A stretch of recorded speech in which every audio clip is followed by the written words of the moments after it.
You are now entering that one studio for the What Are You Made Of show with your host, Mike C-Roc, and his guest, who will be sharing what they're made of.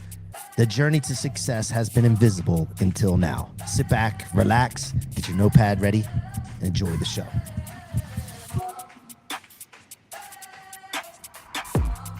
Five, four, three, two, one.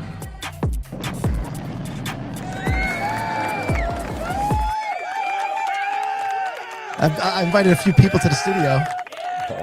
Hey, calm down, guys. Calm down now. You're getting a little rowdy and out of hand. Welcome back to the What Are You Made Of show here on... I was going to say Fireside. Shit, almost messed up there. It's Riverside now. We moved from Fireside to Riverside today. We're in that one studio. It's your boy C-Roc, and I got another great guest for you today. You know, he does some things that I'm very familiar with, being in the mortgage industry for 17 years. There's some people that are good at this and some people that aren't so good at this. This guy is good at this.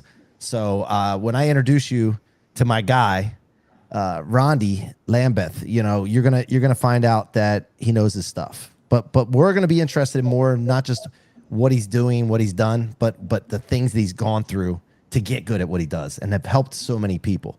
You know, Rondy Lambeth is a TV and radio show host, a best-selling author. He's been seen on all the major networks, ABC, CBS, CNN, Fox, NBC, and probably more. Spoken in front of tens of thousands of people. And he's in the credit business, helping people repair their credit, get good credit from the beginning, maybe build credit, but helping them be ready to get mortgages and loans and be in the best possible position to leverage credit. And, you know, this guy knows his stuff. Like I said, I've had a call with him, and I've been in the mortgage industry, so I know. You know, I play dumb a lot of times. And Rondy, I don't know if you know this, but I play dumb when I first meet people just to kind of see if they're full of shit or not. And this guy's not full of shit. So so Rondy Lambeth is in the building. What's up, man? Hey, good to be here. I'm glad I passed. The C-Roc quiz. I just say anything sometimes, man. I don't have any filter, but that's good. That's my show, and I can do that. So Rondy, listen, man, we start the show the same way every time, and I want to make sure that I don't go down the rabbit hole first and get off track. So let me ask you this. What are you made of? About 80% water, sometimes a little less. Depends on if I'm doing 75 hard or not. I have a lot of discipline in my life. I found that is the most important ingredient for success, is discipline. And I went through a really, really difficult childhood and a very difficult life, but I wouldn't trade it for anything. Poor, no running water, no electricity. I lived in a shack about an hour away from here. You could fit my entire house that served 13 of us in my studio. To give you an idea, no running water, no electricity. We got our food out of a dumpster. Every Wednesday, the grocery store in town would throw out all their good food in quotes. And that's where we got our food. So I grew up really poor, and I grew up being taught that money was the root of all evil and rich people were bad and education was worthless and stupid, that you should just use your body to make money. So I think I am full and made of tons of grit. Yeah, I like that, man. What do you notice that, and I don't think a lot of people realize this, do you notice that discipline actually makes you feel good when you execute on it? 100%. I think the reason that people are depressed in life is because they have very little discipline, and that they know they're lying to themselves. They're like, tomorrow I'm going to start this diet. Tomorrow I'm going to work out. Tomorrow I'm going to quit drinking. Tomorrow I'm going to quit cheating on my wife. And yet they continue to do it. And that's the reason they have low self-esteem and depression, is because they don't keep the promises they make to themselves because of lack of discipline. And discipline could be, getting up and making your bed. I don't make my bed every day, but my girlfriend makes the bed for me because she knows I like it made. But I get up and I do something hard, challenging every single day, whether it's jumping in an ice cold river, which I live right off of Boise River, or I get an ice cold shower, whatever it is. I do something hard, so that way I've accomplished something for the day. And if the day goes to shit, and sometimes it goes to shit, at least I did that one thing. Yeah, I mean, I love it. And what people don't realize, I've studied quantum physics, quantum resonance. I've studied all kinds of different things. And I don't know how the hell I got to here. Well, I kind of do, but I never would have thought I would have understood all this. But there's actually energy that builds up ridges around us, and it prevents people lack of discipline. And when you take overt actions against someone or do something you think, it might not be to everybody else that it's wrong, but when you think it's wrong, subconsciously it builds up ridges and prevents your productivity from happening effectively. Your creativity suffers because of it. And until you go back and revisit those things that you think you did wrong, whether anybody else does or not, and just resolve those things, you'll be blocked. And so there's power in discipline. And I talk to my kids about this all the time. It's like, I'm not trying to discipline you or put you into some discipline to hurt you. Dude, it feels good to be disciplined, man. You know, so I love that you said that. And then, of course, grit. I hear that all the time. Grit is something that is common amongst all the successful people that I interview. I want to know more about growing up in that environment that you grew up in, though. Where, like, what, 13 of you? I mean, come on. Like I want to hear more about that. There's too much there not to ask. You know, my mom was a high school dropout, got pregnant with me, and I got to give my dad some skills. He had her pregnant within 3 weeks after having me. So here I am, 10 months old, and now I got a little brother. So I don't know how that worked out. I don't know about you, if you're married or not, ever been married, but when my kids' mother had the kids, I didn't touch her for months, you know. My dad lined it all up. But so my dad got drafted in the 70s to play for Packers. And he screwed that whole thing up, got drunk, partied, robbed a liquor store. You know, the typical thing that you do when you get drafted by an NFL team, you go out and party. So he went into the Marine Corps during Vietnam. And so we bounced around a lot. And really we bounced around a lot because he would get, when he was stateside, he'd get drunk every day and beat her up and do all the stuff. So we moved around a lot, but he always seemed to show up. And I could never figure that out. Like, how did he find us? Well, I figured it out finally. My mom was just calling it because she'd get lonely. He'd come over, she'd get pregnant, he'd be gone. Then she finally gets a divorce when I'm 6 years old. Now we're in and out of foster care, women's shelters, etc. And one day we're hitchhiking home. It was the first of the month. Why the first? Because that's when we got our funny money, otherwise known as food stamps. Now you get a cool debit card, so no one has to be embarrassed that they're living off the government. And look, I lived off the government as a kid, and when I was going through college to become a fireman, I had 3 kids. I also got food stamps when I was going to college to become a firefighter because I needed the money for food. And so it was the first of the month, or maybe the second. We're walking home. It's me, my mom, and 3 of my full brothers carrying bags of groceries. And this guy pulls up next to us and asks if we want to ride because we're hitchhiking. So we're sure, except he didn't have a car. It was a horse and wagon, and his name was Paul. And so we climbed onto this wagon like something out of like 1883, and we're going down the road in Idaho, in Parma, Idaho, as cars are blowing by us in this horse and wagon. And we're moving out of our Section 8 house that had running water and electricity, and we're moving into his shack. No running water, no electricity. It was an 80-acre junkyard. Like legit junkyard. That's where people, like he charged people to bring their garbage. And we lived at a dump. And the shack that we lived in was something that somebody brought out there that they paid him to get rid of it. So we lived there. And it was challenging. You know, most of my life as a kid there was intense because we go up the mountains a lot because he was violent. He was crazy. He spent time in the mental hospital for killing somebody. This guy broke into his house and he was stealing livestock. So he sat up in the barn, waited for this guy with his 30-06 rifle, and the guy broke into the barn. He shot and killed him. And then he claimed insanity, did some time in the mental hospital. But he was a certified crazy dude. So he would lose his temper every once in a while and beat us. And he'd beat us unconscious.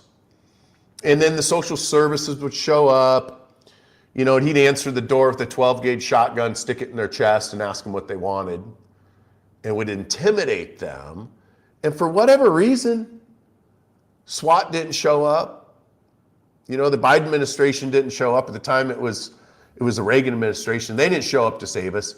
And so he just got away with this. So we went back and forth. But that was my childhood, was learning how to live off the grid in case the Russians invaded tomorrow. Holy shit. Yeah. So I left when I was 15 because I just got tired of it. I was like, I'm tired of being beat up every day, tortured. I can go out and live on my own and eat out of a dumpster on my own. So that's what I did. I left when I was 15 years old. And did you repeat the cycles of your father or what you saw as a kid for a while until you said, you know what, you came to a realization like, hey, I'm repeating this cycle, whether I don't know, it was drinking or, having kids when you did. And I don't know, like, did you repeat any of those things that you witnessed? I did, but, and I try never to say but, because that means what I just said is neutralized. I did. However, it wasn't planned. I immediately went to work. I went to work for this guy in Oregon. So I left home, did some couch surfing in foster care, eventually lined up a job in Oregon. I made my way a couple hundred miles away. You ever see the movie Dumb and Dumber? Yeah, of course. Millions So of there's times. that scene where Jim Carrey and Jeff are sitting on the moped and they're going to Aspen. Yeah, of course. So I literally babysitted all summer to get a motorcycle. John Denver's full of shit. So I got this motorcycle. It was a Yamaha 125. And it was 125 miles to this town where I got a job. But it's a 3.5-hour drive in a car because it's over the mountains and it's through these windy roads and stuff. So I get this motorcycle. I save all summer. I have no money to get a license plate. And I don't have a driver's license because I'm 15. Let alone a motorcycle license. So I go into a junkyard, I use a razor blade and some super glue, and I literally cut off numbers and super glue them on this motorcycle to make it look like it's got good plates. So I get on this motorcycle, I got no clothes, it's just me in a t-shirt, and I drive to Oregon, John Day, Oregon. It takes me 8 hours on this moped. And it's in September, October, it's snowing. There are times that I'm running off the road and crashing because of the ice. So it takes me 8 hours to get there. I finally get to town. I get this job. A couple days later, I meet this guy named Wally. And he's talking and he feels sorry for me. And he says, hey, I know you need the money. And so I'm going to hire you to wash my cars. I'm like, cool. Now I'm getting $2.35 an hour. I'm big time now. I'm washing this multimillionaire's, his Cadillacs and his new trucks and all of the other vehicles. And then my job is to make sure that there's always fuel in the vehicles for his wife, his little trophy wife. And so I'm there about a month. And one day he says, look, I know you really need the money. I trust you. I like you. But I need to know if you can keep your mouth shut. I'm like, if you tell me to keep my mouth shut and you're going to pay me, because remember, I'm in and out of foster care at this point still. I'm hungry, like physically hungry. My only food is I'm getting for free lunches at school. Absolutely, I'll do whatever it takes. And he's like, are you sure? I'm like, absolutely. You tell me what to do, what body to bury, and I'm going to do it. You've heard that joke before, right? Yeah. Tell me how far to dig and where to put the body, and I'm going to do it. So I'm like, I will do whatever you want me to do. So we walk down this long hallway. Gets to the end of the hallway. Before he opens the door, he turns around, and he's looking down at me. He's like, Rondi, are you sure you're willing to keep your mouth shut and do whatever I tell you to do? No questions, just do what you're told. I'm like, yes. Remember, I grew up with Paul. If you didn't keep your mouth shut, he beat the shit out of you. And sometimes like unconscious to where broken bones and not just a little black eye. So I'm like, yeah, I'm sure I can keep my mouth shut. I know how to do this. So he opens the door, we walk into this cold room, and there's a dude laying on the table, butt-ass naked with a gunshot wound to his face. Dead. Jeez. And that was the day that I went to work full-time for a funeral director. Now I'm in high school. I'm a funeral director. I get licensed as an embalmer apprentice, and I spend the rest of my high school embalming people and doing autopsies. It was one of the greatest jobs I've ever had in my life. Jeez. And so that taught me a lot about money. So when you asked, that was the long way of answering, did I repeat my dad's mistakes? I didn't, in the fact that I was always hungry and I constantly, he taught me, it's not how much money you make that matters, it's how much money you keep. The average person never reads a book out of high school. You gotta be constantly learning. In fact, I read something this morning that was really interesting, and I'm gonna pull it up. It was written by Seneca. Do you know who Seneca is? I've heard him. Or was. He was a Stoic. And let me just pull it up real quick. It was really interesting because it's, my whole life it's been like this.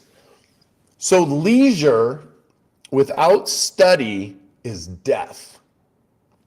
A tomb for the learning or the living person. So leisure without study is death. A tomb for the living person. Wow. So if you go on vacation and you leisure around, you should always be reading something. And so I've done that where I didn't do what my dad did and I didn't do what my stepdad did. I thought education was important. Now I did end up becoming a father in high school, but that wasn't my choosing. That was my girlfriend at the time lying to me, purposely getting pregnant, timing the whole thing so she could get on the Oprah Winfrey show. I can't make this stuff up. But what was amazing about it, she had an incredible dad that I met through football. And I met her because I played football with her brother. And so her dad was all involved. I fell in love with her dad. I got married to be part of her dad's life. And I ended up having 2 more kids with her. So I had 3 kids total. And then her dad unexpectedly died in his 50s. And within a year, we were divorced. And then she died shortly after that. So I become a widow and a single dad of 3. But that was the only real mistake I've copied from my dad. Maybe the drinking a little bit. I didn't really drink, though, until I'd become very successful. And it was really because of just boredom. I don't drink anymore. Definitely don't do any drugs. And I don't break the law. You know, maybe I'll speed a little bit, but I'm not a criminal like my dad is. And I don't kill people for no reason like my stepdad would do. So, Damn. So the father-in-law, what did he have to do with football? his son was a player and his daughter was a cheerleader, and he was there to support and just be a good dad. Okay. And I fell in love with him because of the way he treated me as a son, even though I wasn't his son. You know, some people get it in teachers. I didn't get it from teachers because I was the poor foster kid and the teachers just didn't give a crap about me. But I got it from my kids' mom's dad. And that was the real reason I got married, was so I could be in his life. So anyway. And who's the biggest mentor you've ever had? Was it him, or were there others? There's lots of others. It really depends on what it is, right? What it is. I mean, my life right now is a great life. I'm very blessed. And that all stemmed from my mentor, Joel Bauer. Joel Bauer's the speaker's trainer. He's trained over 5,000 speakers, including Tony Robbins, Mark Victor Hansen, Jordan Belfort. I mean, I can go down the list. 5,000 of the world's greatest speakers trained underneath Joel Bauer, and he trained me. When he trained me, I was a retired fireman, so I wore flip-flops, shorts, and a t-shirt that was all dirty. He taught me how to turn my passion into profit. He taught me how to sell from stage, how to speak, how to start a radio show, how to get on TV. So my life and millions of other people's lives have been changed of Joel Bauer in that aspect. And then I have lots of other mentors. Don't have a lot of friends though, but I got a lot of mentors. Yeah. Do you not have a lot of friends because you keep your circle tight intentionally, or is it just because people don't get you? No, I keep my circle very tight. Okay. I don't let a lot of people in because I'm not the guy that thinks that you have to be friends with everybody. I like friends that literally, if I call them, they're here, they get. That's a friend to me, not an acquaintance. I have lots of acquaintances. But you know, if I call Brad Lee right now and said, Brad, I need $100,000, don't ask why. Brad would just ask me, what's your account number and routing number? Right. You know, that's what I mean by friends. I don't have that many, maybe a handful, but that's it. Yeah, Brad seems like he's that kind of guy though. When he gets around a guy like that, and I get Brad that is from that you. I get that sense from you as well. Yeah, and I'm the same way, man. I have a lot of friends, like quote unquote friends, Yeah. but same thing, man. I can relate, but also when I ask that question, there's also people that don't understand me and they don't get me. And I think you have this thing about you as well because you wouldn't have gotten to where you are and doing what you're doing if you didn't think big and have an imagination that goes beyond reasoning. Yeah, there's a lot of people that don't get me, and that's okay. I used to have that feeling that I wanted people to understand me. Now I don't even care. Yeah. And what I mean by that is like I care about people, but if you don't like me, like I'm not awake at night because I got haters. Like Mother Teresa had haters. Gandhi had haters. Jesus Christ has haters. Muhammad has haters. I don't care about that. So when I speak at these events, it's always like, what do you do about your haters? Like, who gives a flying? Like, it doesn't matter because it's the haters can actually fuel stuff for you. So, Yeah. Well, here's the thing too. I've done some things, and I want to hear this because I saw a post recently that you did, and I'll bring that post up in a second. But I have connected people. Like I'm a giver, right? I like to give first, help people, and then whatever else happens, happens. I've connected. There's certain people recently that I've helped big time. Connected them with people, shown them the way, taken them to events around people that were doing $6 billion transaction type situations, and trying to open them their world up and make them think bigger and this and that, and then the lack of appreciation and understanding of what was provided to them just blows my mind. But that's just the way human beings are. I saw a post that you helped someone, and then they didn't want to pay you, and then they want to complain to people that you don't know what you're doing and you're no good. But yet, the same reason that you were helping them in the first place, it's amazing. I mean, tell us about that situation, not specifically, but the concept there, and how often does that happen? Because you're dealing with people that have irresponsibility as well. Not all of them, but some people in the credit, game have low responsibility, and that's how they got in that situation. yeah, we do three things at Fortress. We maximize personal and business credit, so you can get maximum amount of funding. We minimize debt and taxes, and we multiply income and assets, and all of that's performance based. So we don't do a monthly fee regardless of success. We don't charge thousands of dollars up front. We go to work after you get your bankruptcy removed, your foreclosure, your tax lien, your judgment. After I add a $50,000 credit card to your account, which boosts your score. So everything's based on performance. After the fact, we send you a bill. Unfortunately, the people that don't pay their bills on time sometimes are just bad people. And they can lie to us. We're pretty good about weeding them out. But in this one case, it was funny because she responded to that post almost immediately. And it was like, and there she is again. Yep. And she's just going crazy right now. If she spent that much time trying to make money, she could pay her bills instead of ripping people off. So people will hire me to remove a charge off or a repo or a short sale or collection so they can buy a house. They can get on with their life. So I give them a second chance. They give us very little money. Usually it's $1 to get started. I just want to see if they have a credit card. So they give us $1. We do the work. 30 days later, we show them before and after credit report and proof from the credit bureau saying this bankruptcy has been removed from your credit. This collection's removed. Your score is now 850. And then they're like, well, I didn't win the lottery, so I'm not satisfied, so I'm not going to pay you. And that's essentially what happens. Fortunately, it's only about 10% of the clients that make it through our application process do that. And then it's about another 10% that just life gets in the way. And they're like, hey, I can't pay you. Okay, can you pay $10 a month? Yeah, I can do $10 a month. So we'll put them on $10 a month for a few months. And then I just forgive the whole debt. And then 80% of the people, we fix their credit. They get their house. They get their job. They get a couple $100,000 in business funding. They start investing in apartments with someone else's money. And then life goes on and they pay it and they're happy. So fortunately, 80% of our clients are happy. 10% are they're just dirt bags. That's Yeah. just all. Well, and that's how they got in the situation in the first place. That's how they got there. So, Okay. yeah. Now, And you know what? I'm happy about it because here's what I do. If I took it off your credit, do you really want to be the guy that doesn't pay the guy who took it off your credit? Because guess what? I literally can log into our CRM, click one button, hit enter, and all of it comes back.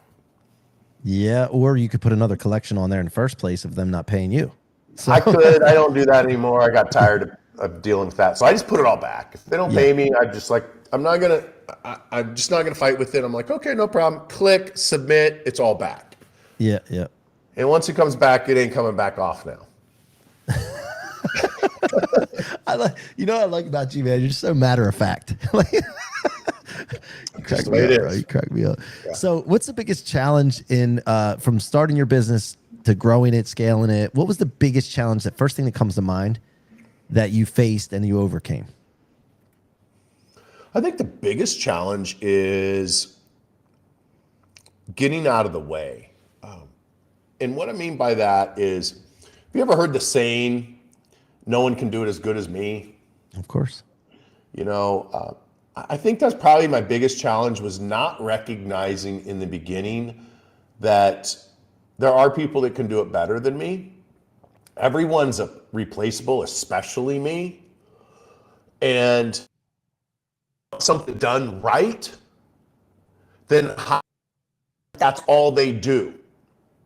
So you'll hear entrepreneurs say, if you want it done right, I got to do it myself. No, you need to hire someone. That's all they do. Because if that's all someone does, they're going to be 1,000 times better than you are in a shorter amount of time, because you as the entrepreneur are wearing 12 different hats. So I think my biggest mistake, if I had a biggest mistake, and my biggest regret, which I don't really have a lot of regrets, but if I did have a regret, it would be not hiring people sooner and really trusting them to do a good job. And I finally have moved past that, and now we're going into the 8-figure business realm, and it's just because I got out of the way. Yeah, 100%. So I was in the mortgage space and I did the same thing. And I was actually taught by the people we were working for. I had a branch that was under a different umbrella. And if you were a loan officer, which I started, and you didn't handle all your stuff, like you were called no good, which made no sense. The guy obviously didn't know what the hell he was talking about. So we eventually started talking to people outside of our company and realized that, hey, if you can delegate the low leverage items, it clears you up to doing the things you like to do or you're good at. Sky's the limit. And so once we figured that out, we scaled to 13 million, 11 to 13 million, depending on the year. And I was like, figured it out. This is like, it's not as hard as it seems. We were wondering why we were having so much trouble. We just didn't know. And that goes to lack of knowledge on something, right? So, no, but I love you pointed that out because a lot of people need to hear that. So let me ask you this question, a couple more here as we're winding down. What has podcasting done for you? And what did you like from the beginning? And it could be speaking on stages and getting on television too, but specifically podcasting, having your own show and going on others on a consistent basis. What have you noticed the difference and effects that have come from that? I have a net worth now in the hundreds of millions of dollars because of it. From podcasting. Short and sweet. Look, I started a radio show. I didn't even know what a podcast was. 2010, I took the MP3, I went to iTunes, and I just hit upload. It was called Your Credit Matters. That was what my radio show was called. Your Credit Matters. I paid the radio station to be horrible on the radio because everybody's bad when they first start. Mm-hmm. Everybody. Somehow, I was good enough that they kept taking my money. And then it syndicated to 42 stations nationwide. And I just kept uploading these shows to Your Credit Matters. Then I meet this guy named Andy Frisella. I won't say what he said about podcasts, but Andy, and everybody knows this because Andy tells everybody. I don't tell my clients who hired me that if they don't tell everybody else. But Andy says, look, my credit was shit. He tells everybody. I wasn't making money. I had collections. In fact, that's how he met his wife. She worked for a collection agency and would call him and he would flirt with her. I'm not saying anything Andy hasn't said in front of millions of people. Yeah. So I fixed Andy's credit. And Jason said, Andy, you should start a podcast. And he said, why would I do that? That's for something. I won't say the word. Mm-hmm. And then now he's got one of the biggest podcasts on the planet. Yep. All from my podcast starting in 2010 that I didn't even call it a podcast. It was a radio show, and I just uploaded the MP3. My life has completely changed. Now podcasting is pretty well known. People love podcasts. Look at Joe Rogan. People love him. They love his show. You don't have to agree with everything he says, but he's got a great show. So it's opened doors that I've never experienced before. You know, I'm friends with Ed Milet. Why? Because I started a radio show a long time ago. Same thing with Andy Frisella. Same thing with Brad Lee. That's how I met Brad, is he asked me to get on a show in the very beginning. So being on podcasts has completely changed my life. And I can confidently say, and it's changed the lives of millions of people, because I teach how to increase credit scores, how to minimize debt and taxes, and how to multiply your income and assets. And if it wasn't for the podcast, I don't know how I could have done that, because I didn't have a bunch of money to pay for Facebook ads and TV ads. I did it on my radio show that turned into a podcast. Love it. Love it. You know that son of a bitch, Brad Lee, had me smoke a cigar first before we went down. You know, he does a great job when you go there and you're a guest on the show. Very hospitable. But we were smoking a cigar out on that little deck that he has, or that little, whatever you call that thing out there, looking over the golf course.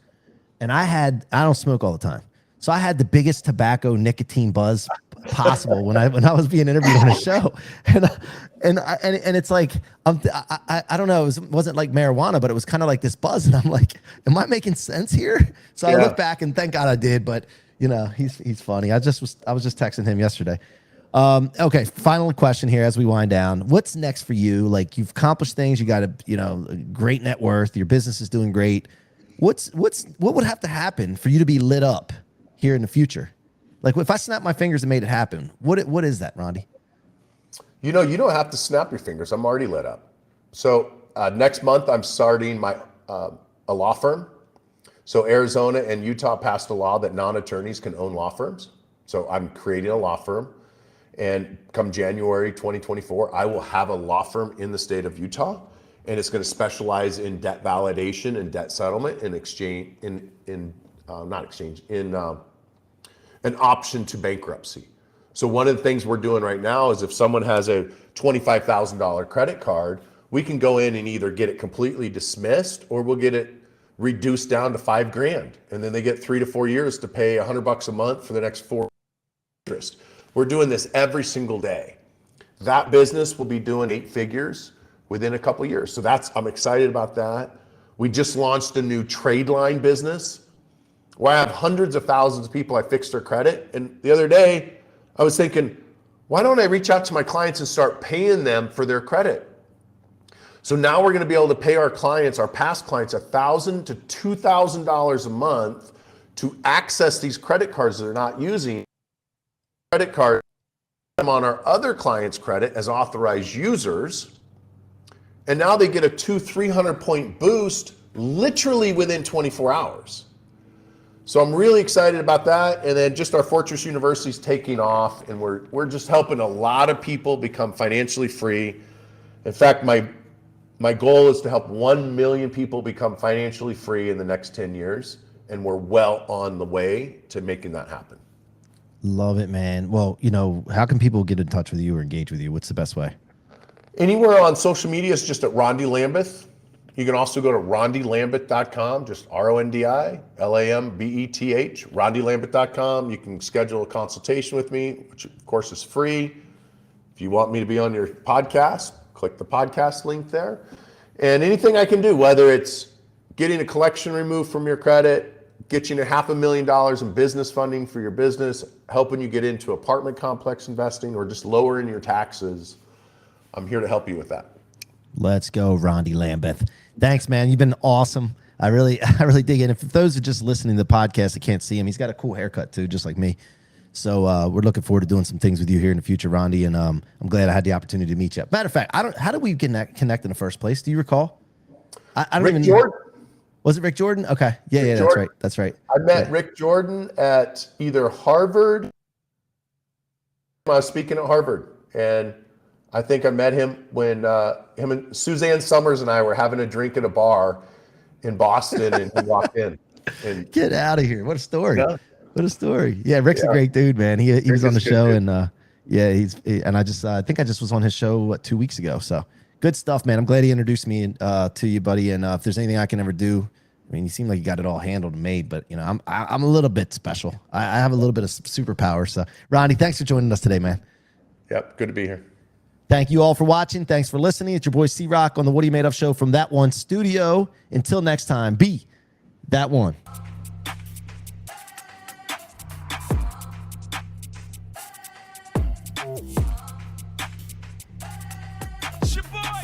C-Roc in the building.